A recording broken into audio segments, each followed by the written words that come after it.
Hello, welcome back. And if you're just joining us for the first time, I'm Daisy and welcome to Couture Chronicles, where I attempt to make the most fabulous, glittery, fantasy couture dresses of my wildest dreams. Because Lord knows, I definitely can't afford to buy them. This dress is for an event which is in 3 months' time, which sounds like loads of time, but I am making this dress from scratch with no pattern and using loads of techniques that I've never ever done before. So I've got so much learning to do. But it's for the greatest night of the jazz age, which is an immersive musical dining theatre experience set in the summer of 1931.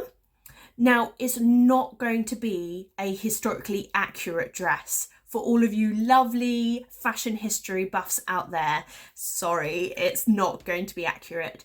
It's just going to be a beautiful couture dress inspired by all of the fabulous, my favourite elements that I found through researching that time and just bundled it in together to make something hopefully really beautiful.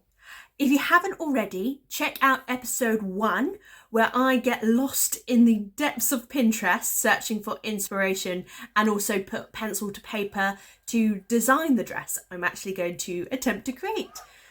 And now I'm going to try to do something that I've never attempted before, and that is to drape a mock-up.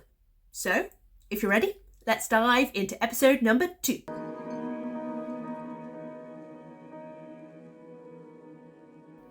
Okay, so I've got my mannequin all set up, ready to go with my measurements. And I heard from another YouTuber that for the mock-up, it's good to use a similar type of fabric that you're going to use for the final dress so that you can see how it hangs properly. Now, I want to make the final dress out of silk because it's a luxury fabric and I'm trying to make a proper couture dress. However, I don't want to use something that expensive for the mock-up. So I've got this big bit of red satin in my fabric stash.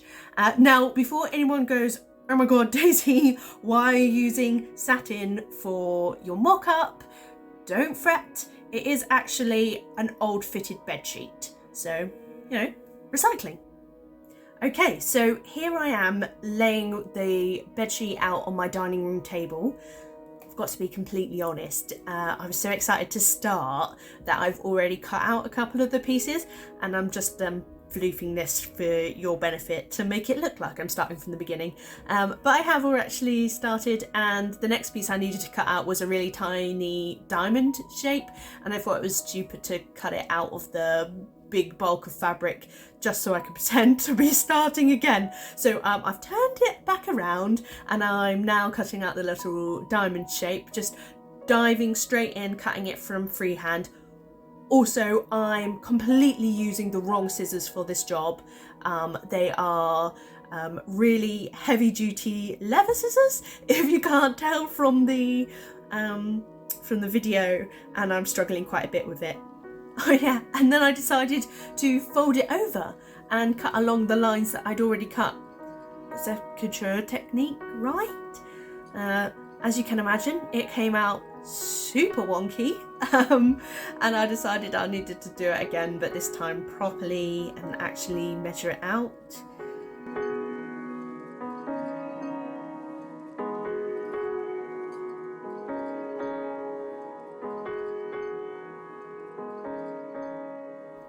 I'd seen people cut out patterns using weights instead of pins, so I really earnestly put this rock on to weigh down the fabric, and it is only when I was editing this video together that I realised that it's actually pointless because there's no paper pattern to hold down, so well, that rock is just sitting there for the hell of it.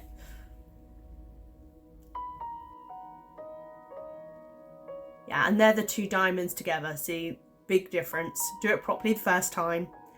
Okay, so as I said earlier in my excitement, I'd already cut out the top piece to drape, and how I did that is I got the corner of the bed sheet, and I used that for the right hand side shoulder. So the seam that goes across the neck there and the right hand shoulder, they're all really nicely edged.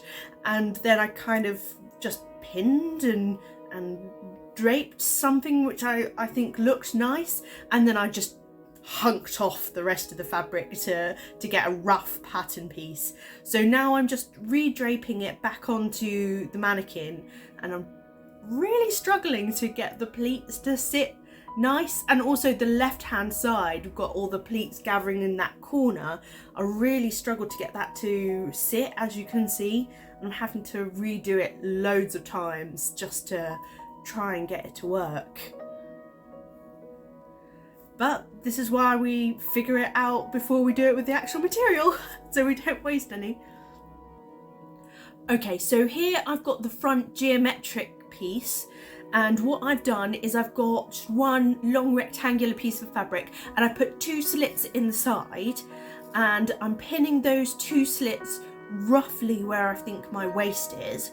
And now I'm pinning the top just underneath my boobs, and then I'm tucking in the excess fabric in between the slit and the top there to create the first geometric shape. And then I'm going to repeat that with the bottom. So I'm roughly pinning where my hips will be, and again tucking the excess fabric in to create an hourglass shape, because that will make me look very curvy. So what I have now is actually a side panel from the fitted bedsheet, and there was 2 of them, which is really handy, and just pinning it to the front left hand side of my mannequin, and then just creating tons of pleats all the way down the side to then create that sort of ruched effect that I'd drawn. And then I did exactly the same on the other side of the mannequin. So when both side panels were fully pleated, I stepped back and had a look at it, and you know, it looks nice, isn't it? But I wasn't all that fussed. So all the panel comes again, and this time what I decided to try and do is to try and do the pleats or ruching, whatever it is, diagonally, so that the top ones come into the waist and the bottom ones come up towards the waist as well. So hopefully it will create that laser focus into the waist. But as you can see, it was actually more difficult than I thought trying to make these diagonal pleats. It took me forever.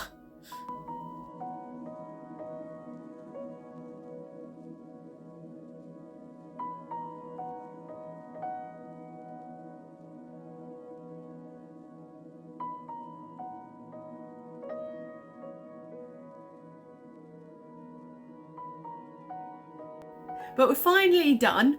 And what do you think? Here's a side by side, the horizontal pleats to the diagonal ones. What do you think is better? And this is just from the diagonal side, and then again on the horizontal side. So personally, I think the diagonal side was a lot better, but you know, if you disagree with me, let me know in the comments below. I'd love to hear from you. So now the left hand side is being taken out again, and I'm trying to mirror the right hand side with the diagonal pleats.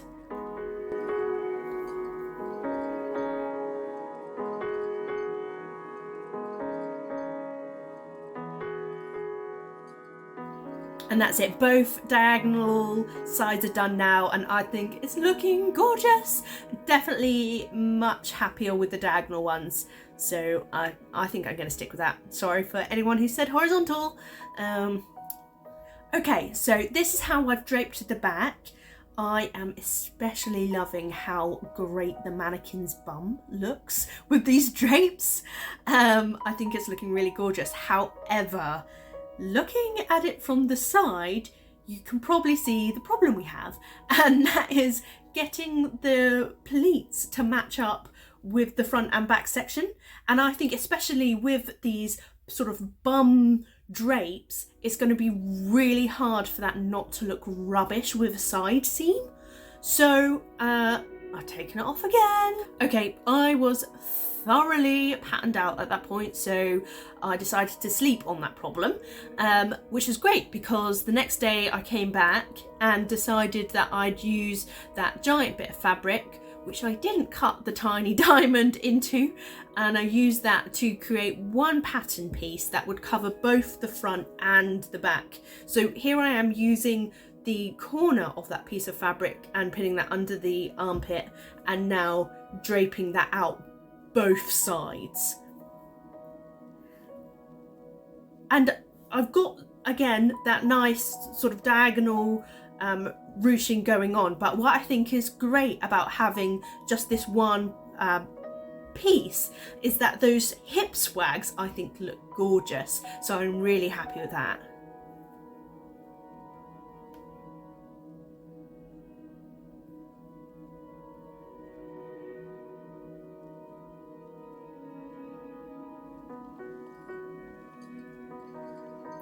And what I've also done actually is I have made the top of the front panel sit a lot closer to my boob and kind of come round the curve a little bit. So not only I get that hourglass shape there, but I also get a little bit of curve definition under the boob, which helps when you have tiny boobs. So the problem with making a couture dress from scratch while also having a full-time job and being a theatre director and having all the other hobbies and housework that comes with normal life is running out of time. And draping that one side panel was all that I could manage that day. So I had to come back for a third day to finish off making some pattern pieces. So here I'm creating the shoulder straps that will hold my front panel down and connect it with the back diamond. And as you can see, I cut those really rough and ready, which is funny considering I spent all that time recutting the diamond out to make sure it wasn't. But there you are, I was clearly absolutely fed up with trying to make pattern pieces at that point. I've run out of fabric to do the second side panel, but that's fine. I only need the one really to create the paper pattern from, so I'm just going to leave it as it is. And after a quick spin around, I'm actually really happy with how it looks, so I'm going to leave it there. Woo! After 3 days of draping, we finally got there, and now what I'm doing is I'm taking all of the pattern pieces off and trimming any excess from the fabric that we don't need, and then also with a marker pen marking up any of the pleats which I think are going to be particularly hard to replicate. So the pleats underneath the armpit and also on the shoulder and under the bust I just marked up just to give me a bit of extra, I guess, help, knowledge when I try to turn this draped pieces of fabric into a paper pattern. So that's what's coming up next. This will be my first time trying to make a pattern from draped material, so we'll see how that goes. So stay tuned for part 3 where we make a paper pattern and then from there try and create another mock-up which will hopefully be the same as what I've draped here, if by some magic I've done it correctly. Wish me luck!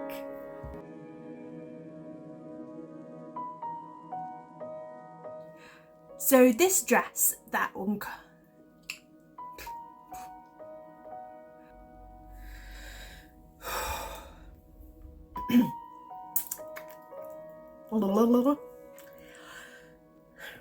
don't start now, Jesus Christ.